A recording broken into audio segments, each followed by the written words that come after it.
حضرت عمر بن عاص رضی اللہ تعالیٰ عنہ سے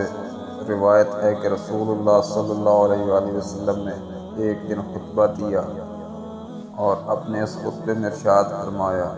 کہ سن لو اور یاد رکھو کہ دنیا ایک عارضی اور وقتی سودا ہے جو فی الوقت حاضر اور نقد ہے، اور اس کی کوئی قدر و قیمت نہیں، اس لیے اس میں ہر نیک و بد کا حصہ ہے اور سب اس سے کھاتے ہیں، اور یقین کرو کہ آخرت مقرر وقت پر آنے والی ایک سچی اٹل حقیقت ہے، اور سب کچھ قدرت رکھنے والا شہنشاہ اسی میں لوگوں کے اعمال کے مطابق جزا اور سزا کا فیصلہ کرے گا۔ یاد رکھو کہ ساری خیر اور خوشگواری اور اس کی تمام قسمیں جنت میں ہیں، اور سارا شر اور دکھ اس کی قسمیں دوزخ میں ہیں۔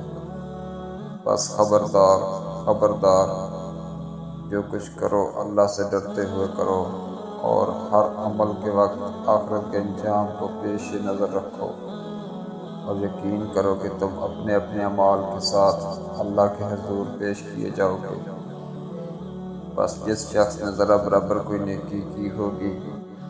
وہ اس کو بھی دیکھ لے گا، اور جس نے ذرا برابر کوئی برائی کی ہوگی